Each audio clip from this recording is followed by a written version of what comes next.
Guys, നിങ്ങളറിഞ്ഞു നമ്മുടെ സ്നേഹനിധികളായ ദമ്പതികൾ അടിച്ചു പിരിഞ്ഞ കാര്യം? നമുക്കൊക്കെ ഹസ്ബൻഡിനോട് എങ്ങനെ ബിഹേവ് ചെയ്യണം, അല്ലെങ്കിൽ വൈഫിനോട് എങ്ങനെ ബിഹേവ് ചെയ്യണം എന്നൊക്കെ പറഞ്ഞ് പഠിപ്പിച്ച് മനസ്സിലാക്കി തരുന്ന രണ്ട് ദമ്പതികൾ, സ്നേഹനിധികളായ രണ്ട് ദമ്പതികൾ അടിച്ചു പിരിഞ്ഞ കാര്യം നിങ്ങൾ അറിഞ്ഞാണെന്ന് അറിയാം. എന്തൊക്കെയാണ് ഭർത്താവിന് വിധേയപ്പെട്ട് ജീവിക്കുന്നവളാവണം ഭാര്യ. ഭാര്യയുടെ ഓരോ വാക്കും ക്ഷമയോടെ കേട്ടിരിക്കേണ്ട ആളാണ് ഭർത്താവ്. ഇതൊന്ന് കേട്ട് നോക്കണുണ്ടോ നിങ്ങൾ?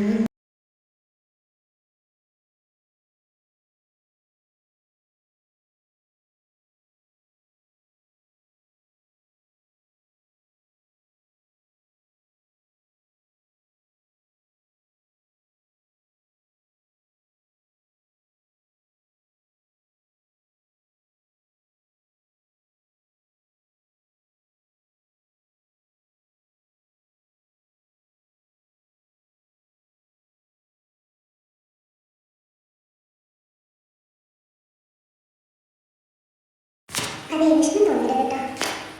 ഭർത്താവിന് വിധേയപ്പെട്ട് ജീവിക്കുന്ന ഭാര്യമാരുള്ള വീട്ടിൽ മക്കൾ സൽസ്വഭാവികളായിരിക്കും. ഇപ്പോൾ അവരുടെ വീട്ടിലെ മക്കൾ സൽസ്വഭാവികളാണോ എന്തോ? കുടുംബജീവിതത്തിന്റെ ശ്വാസമെന്നത് പരസ്പരം മറന്നും കള്ളത്തരങ്ങളുമില്ലാതെ മനസ്സ് തുറന്നുള്ള സംസാരമാണ്. എല്ലാ കുടുംബങ്ങളിലും വഴക്കും തർക്കവും ഉണ്ടാവും, അതിലൊരു തെറ്റുമില്ല. പക്ഷേ ദേഷ്യത്തിൽ അവരെ ചീത്ത വിളിക്കുകയോ തല്ലുകയോ അരുത്. ഒരാൾ സംസാരിക്കുമ്പോൾ മറ്റൊരാൾ ക്ഷമയോടെ കേട്ടിരിക്കുക എന്നത് പങ്കാളിയോട് കാണിക്കുന്ന ബഹുമാനമാണ്. എന്തൊക്കെയായിരുന്നു ഭാര്യ എങ്ങനെ ഇരിക്കണം ഭർത്താവിനോട്, ഭർത്താവ് എങ്ങനെ ഇരിക്കണം ഭാര്യയോട്, എങ്ങനെ പെരുമാറണം ഭാര്യയോട്, ഭർത്താവ് എങ്ങനെ ഭാര്യയോട് പെരുമാറണം, ഭാര്യ എങ്ങനെയുള്ളവളായിരിക്കണം ഭർത്താവിനെ. ഇതൊക്കെ തന്നെയാണ് എല്ലാവരുടെ അവസ്ഥ.